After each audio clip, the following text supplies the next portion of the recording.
സാമൂഹ്യ സുരക്ഷാ പെൻഷൻ വിതരണം, കുടിശ്ശിക വിതരണം, വിവിധ മേഖലകളിലേക്കുള്ള ആനുകൂല്യ വിതരണം, സർക്കാർ ജീവനക്കാർക്കുള്ള ആനുകൂല്യങ്ങൾ, മറ്റ് മേഖലകളിലേക്കുള്ള പദ്ധതി ആനുകൂല്യങ്ങളുടെ വിതരണം, നടത്തിപ്പ് എന്നിവയിലേക്കായി കേന്ദ്രം തുക അനുവദിച്ചു എന്നുള്ള സന്തോഷ വാർത്തയാണ് ഇപ്പോൾ എത്തിയിരിക്കുന്നത്.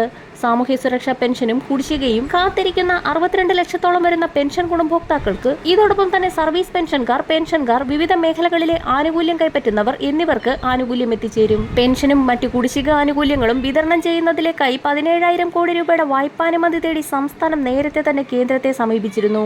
സാമ്പത്തിക വർഷാവസാനത്തേക്ക് 17,600 കോടി രൂപ കടമെടുക്കാൻ അർഹതയുണ്ടെന്ന് കേരളം വാദിച്ചെങ്കിലും കേന്ദ്രം അനുവദിച്ചത് 8,000 കോടിയാണ്. കഴിഞ്ഞ ദിവസമാണ് 8,000 കോടി രൂപ അനുവദിച്ച് കത്ത് ലഭിച്ചത്. ഇതിൽ 2,500 കോടി രൂപ കടമെടുക്കാൻ കടപ്പത്രങ്ങൾ പുറപ്പെടുവിച്ചു.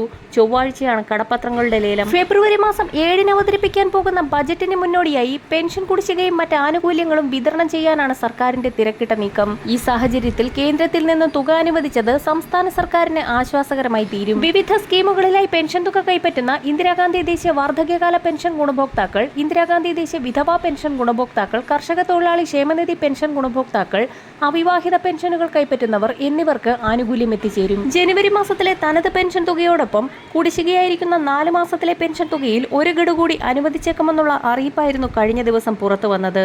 ജനുവരി മുതൽ മാർച്ച് വരെയുള്ള കാലയളവിലെ തനത് പെൻഷൻ തുകയോടൊപ്പം 1,600 രൂപ കൂടി വിതരണം ചെയ്യും. കുടിശ്ശികയായിരിക്കുന്ന കൂടുതൽ ആനുകൂല്യങ്ങൾ വിതരണം ചെയ്യുന്നതിലേക്കായി വൈദ്യുതി മേഖലയിൽ പരിഷ്കരണ നടപടികൾ ഏറ്റെടുത്തതിനുള്ള അധിക വായ്പയായ 6,250 കോടി ഉൾപ്പെടെ 17,600 കോടി രൂപ ജനുവരി മുതൽ മാർച്ച് വരെയുള്ള 3 മാസത്തേക്ക് അനുവദിക്കണമെന്നായിരുന്നു കേരളം ആവശ്യപ്പെട്ടത്. PF ഉൾപ്പെടെ ട്രഷറിയിലെ വിവിധതരം നിക്ഷേപങ്ങൾ ഉൾപ്പെടുന്ന പബ്ലിക് അക്കൗണ്ടും ആഭ്യന്തര വരുമാനവും കണക്കാക്കിയതിലെ തിരുത്തലുകൾക്കനുസരിച്ചാണ് ഇത്രയും തുകയ്ക്ക് കൂടി അർഹതയുണ്ടെന്ന് കേരളം വാദിച്ചത്. കൂടുതൽ വായ്പ അനുവദിക്കണമെന്നുള്ള കേരളത്തിന്റെ ആവശ്യം പുനഃപരിശോധിക്കണമെന്നാവശ്യപ്പെട്ടുകൊണ്ട് കേരളം വീണ്ടും കത്തയക്കും. ചൊവ്വാഴ്ച തുക എത്തിച്ചേരുന്ന സാഹചര്യത്തിൽ പെൻഷൻ വിതരണ നടപടിക്രമങ്ങൾ വരുന്ന ആഴ്ച മുതൽ ആരംഭിക്കും. വരും ദിവസങ്ങളിലെ പെൻഷൻ അറിയിപ്പുകൾക്കായി ചാനൽ സബ്സ്ക്രൈബ് ചെയ്യാൻ മറക്കാതിരിക്കുക.